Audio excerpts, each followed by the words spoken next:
গত 15 বছরে যা দেখা যায়নি তাই এবার দেখা যাচ্ছে।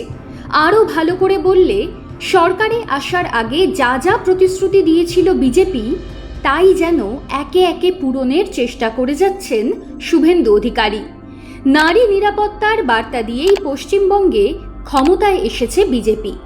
সেই নিরাপত্তা নিশ্চিত করতে একের পর এক পদক্ষেপও করছে শুভেন্দু সরকার। এবার কলকাতা পুলিশের রদবদলে নারী ক্ষমতায়নের বার্তাও দিল রাজ্য। দীর্ঘদিন পর কলকাতায় 2 থানা পেল মহিলা ওসি। গত 15 বছরে অর্থাৎ তৃণমূলের আমলে কেবলমাত্র মহিলা থানাতেই মহিলা ওসি দেখা গিয়েছে। এবার মূল থানাতেও মহিলা ইন্সপেক্টরকে ওসি পদে বসিয়ে চমক দিল রাজ্য সরকার। বাম আমলে শেষবার 2010 সালে কলকাতা পুলিশের মূল থানার দায়িত্ব দেওয়া হয়েছিল মহিলা ইন্সপেক্টরকে। ওই বছর উত্তর বন্দর থানার ওসি হন দেবশ্রী চট্টোপাধ্যায়। তৃণমূল আমলে একাধিক মহিলা থানা হলেও মূল থানার দায়িত্বে কোনো মহিলাকে দেওয়া হয়নি। টালিগঞ্জ মহিলা থানার ওসি রূপা সিংহকে সরসুনা থানার ওসি করা হয়েছে।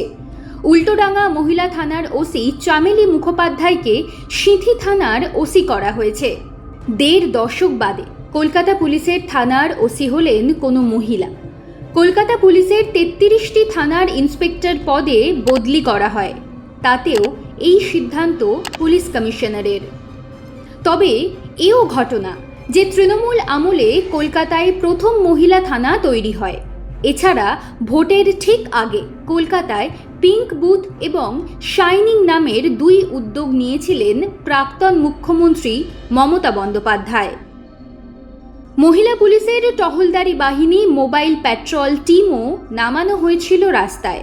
পাশাপাশি মহিলা সুরক্ষায় রাজ্য জুড়ে সমস্ত থানায় চালু হয়েছে হেল্প ডেস্ক বা সহায়তা কেন্দ্র। অভিযোগকারীকে সুরাহা দিয়ে ওই কেন্দ্রে থাকবেন মহিলা পুলিশকর্মী।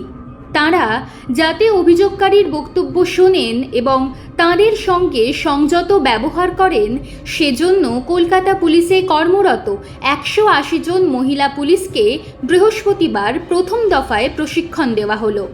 কলকাতা পুলিশ ট্রেনিং স্কুলে ওই প্রশিক্ষণ হয়। মহিলাদের যাতে কোনো অবস্থাতেই এক থানা থেকে অন্য থানায় ঘুরতে না হয়, তার জন্য এই উদ্যোগ নেওয়া হয়েছে। প্রশাসনিক ব্যবস্থাকে ঢেলে সাজানোর বার্তা প্রথম দিন থেকেই দিয়ে আসছেন মুখ্যমন্ত্রী শুভেন্দু অধিকারী।